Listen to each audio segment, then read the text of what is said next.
In early 2015, eastern Ukraine became the stage for one of the largest and most chaotic battles of the modern Russo-Ukrainian War.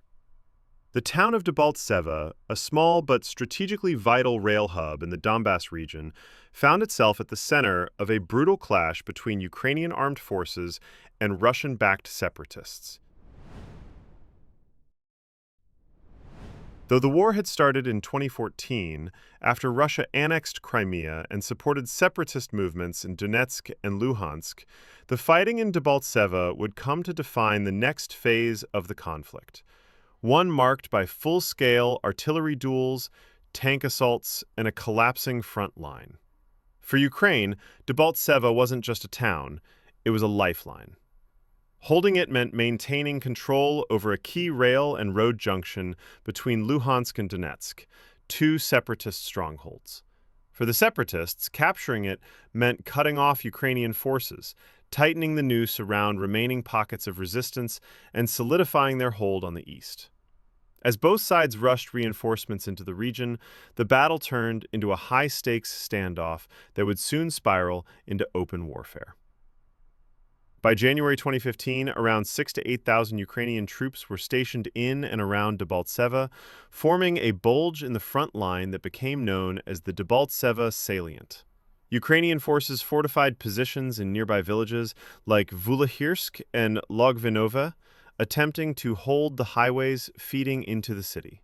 But as separatist forces, backed by Russian armor, artillery, and allegedly even special forces units, began to tighten the encirclement, the Ukrainian command faced a terrifying possibility. They were about to be cut off. For weeks, the town came under relentless artillery fire. Shells rained down on military positions and civilian neighborhoods alike. Drone footage and intercepted communications revealed Russian-made equipment being used in the assault. Multiple rocket launcher systems, T-72 tanks, and armored infantry vehicles. Morale among Ukrainian defenders began to crack as supply lines thinned and casualties mounted. The roads were muddy and treacherous, and every convoy risked being shelled or ambushed. Inside the town, troops lived in bunkers, rotated through defensive positions, and braced for the coming storm. Still, orders from Kyiv were clear. Debaltseve must hold. The Battle of Debaltseve highlighted more than just a tactical loss. It exposed deep issues in Ukraine's command structure, logistics, and coordination under fire. It also revealed the extent of Russian involvement in what Moscow still claimed was a separatist-led uprising. Satellite imagery, captured communications, and the types of weapons used left little doubt that Russian forces were directly involved in the siege.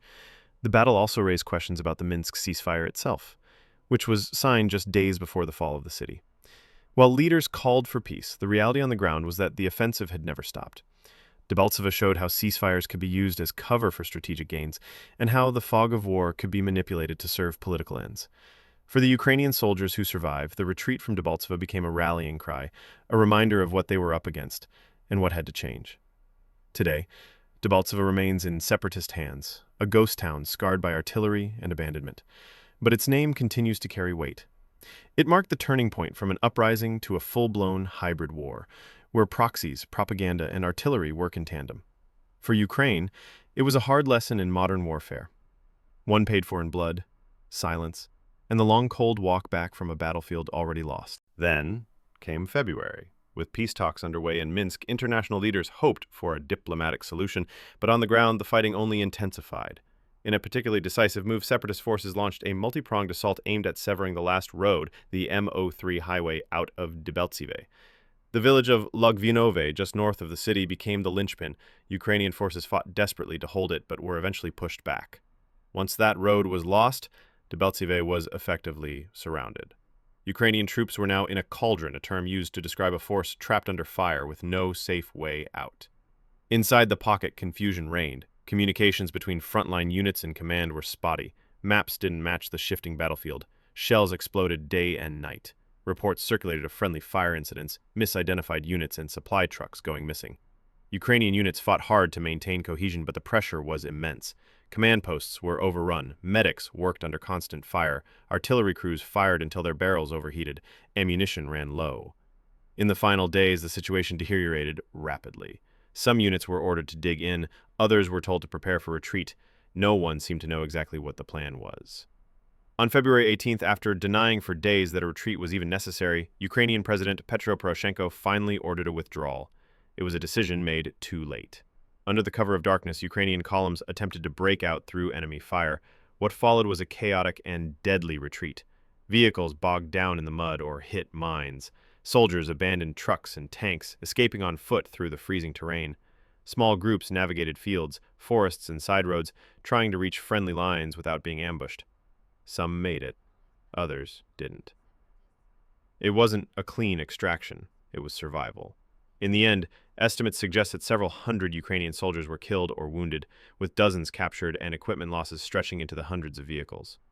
Separatist and Russian forces sustained losses as well, though exact numbers remain unclear. What was clear was that Debaltseve had fallen, and with it, the largest Ukrainian defeat of the war so far. For more untold stories, tactical breakdowns, and declassified military history,